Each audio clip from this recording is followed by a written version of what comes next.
live my life and say, well, you know, XYZ, blah, blah, blah. So at that time I was doing a lot of different motivating some kids and what's not in positive direction, but not necessarily say in a godly direction. Okay, so from there I heard this calling saying you need to get back to the Lord, and before you know it, I was into no street racing now. I went through a lot. I was in the street racing and stuff like that, and but still nothing illegal. Yeah, no, street racing is exactly legal. Well, yeah. Well, racing, that there, and then started to build my own female escort business. Okay. So chapter 2. Yeah. This is a very interesting novel. Yeah. Right. So they started dabbling that out. So I was like, I think I made some money off of women being mischievous and provocative. So yeah. And isn't it? Do you ever find that coincidental saying that you come from Nelson Street? I never made the connection. I never made the connection. I want me to tell what made the connection. He made the connection was just because I was in atmosphere where women was just always surrounded by, we were just always surrounded by women. Like the best mess and use of them anyway. How did you get out? How did you talk a woman into say, you know what, I can manage your vagina? Simple. Because it can't be that simple. Because I don't even get close to that. It was honestly, it was simple because if he's a person, and plus I did psychology, I did psychology and what's not too, and plus I knew certain, and knowing that I could also I could discern a person. Like also know a person went through a lot. I could recognize pain. Oh, okay. And at the time, I didn't want to say it was manipulative, but it was manipulative. You would take advantage of the ones that. I wouldn't say it was because even I myself didn't see it as negative. I saw it was like, why just give it up for free? Definitely, you understand me? And it wasn't that I was putting females on Bush Hall or Betty Garrison or anything like that. I was just like, you know what, I can make sure that I can make calls from people in very high positions or whatever the case is through my connection, through my links, to you understand the favors of somebody. There's nothing I hear about that I always like. So yeah, and then I had a partner as well, so we would do some shoots.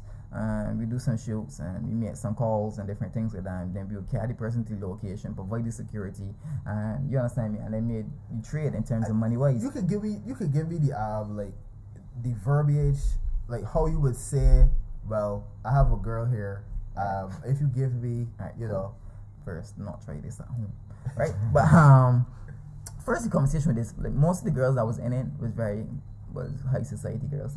First of all, high society girls. Oh, so like they were in the same like circles that you were in. Yeah, circles I was in, or probably even above. Some had student loans. Some had different responsibilities. So some wanted to maintain, and some wanted also to maintain the lifestyle as well. Right. Okay, you understand? And because of the clientele I was looking at was also high end clientele. So I would have never had to a school boy or somebody that. You understand? So it was like for high, because I was looking at the price range and said, well, yeah, this is what's gonna happen, and bum.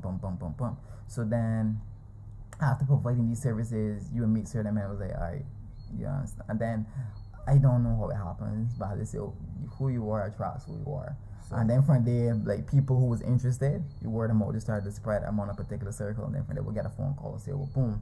How much from like what the price range would be? The price range was basically starting from $3 and up. $300? Yeah.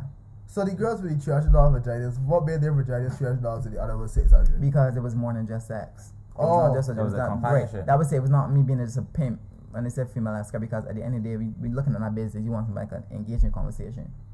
Because some men just didn't want her sex, don't want somebody that could engage with conversation. Some of these men have lost their wives and different stuff like that.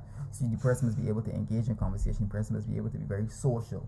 The person must be able to have a look that if he can carry them X ways in different places, whatever the case may be. So it wasn't just to say, well, I just want sex per se, although sex could be, or sex would be, in exchange. Because it was a gentleman, he was very just interested in, he was just very interested in just taking a girl shopping.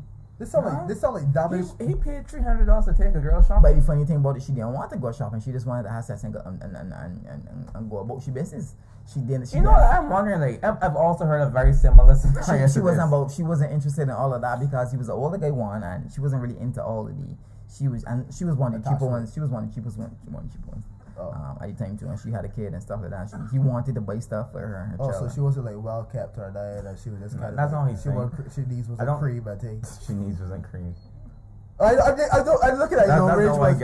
I'm guessing the low range was okay. But it's also I think the low range ones might be boring. The low range ones was for people who came from poverty-stricken environments and stuff like that. That was ratchet. For them was what we would call quote unquote ratchet at the time. Oh, okay. But I'm thinking too that like it's sounds to be like damaged people attracted damaged people because you would have been somewhat. That's basically it. But right, and then you attracted these girls. You capitalized on their pain. These girls' pain. They capitalized on the men's pain. That that's crazy.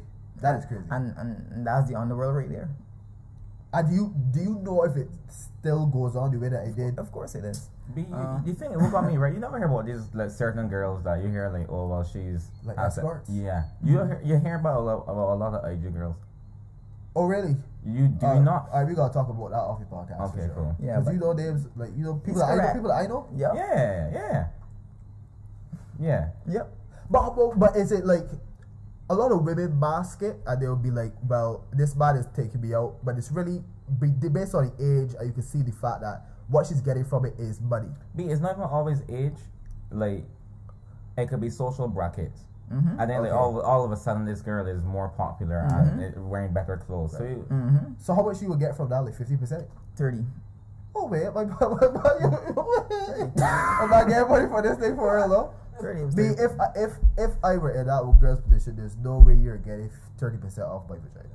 But I'm just saying that. I mean, he's the person that linked to the correct clientele. Yeah, but the correct clientele. Yeah, but managers will get 50%. The clientele, and then the security involved as well. Maybe security involved. We're not just gonna put you on site and just leave you no security. So if you went in, like for instance, there was a young lady. She went into the man's home, and outside there was security. So if she had heard any scream or whatever the case, you would have the gentleman would intervene. So with that 30%, I can eventually be able to cover the security part of it and the transportation part of it. Oh, so you kind of get that. You pay yourself, but pay the business as well.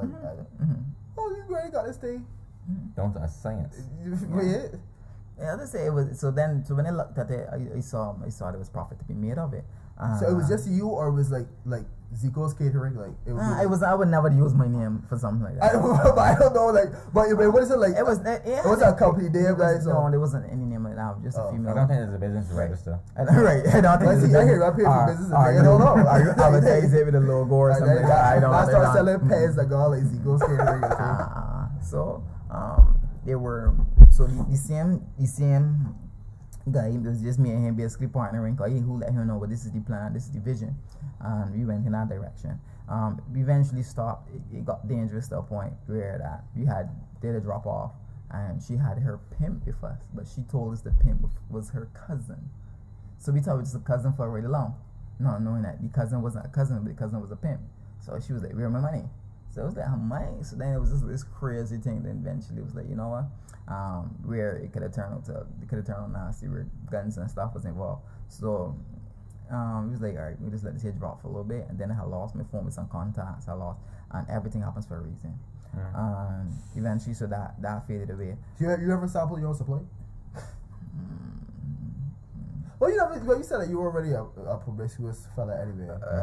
If it's business, it's business. Yeah. If it's business, it's business. I get you. Okay. My ass if you have a sample. Yeah, but I go like 7 minutes, like, you know. I get you. Yeah. He's a man after all. So Right. So so that faded away. Right. It faded away, and then there, as I said, was the interstate race, and I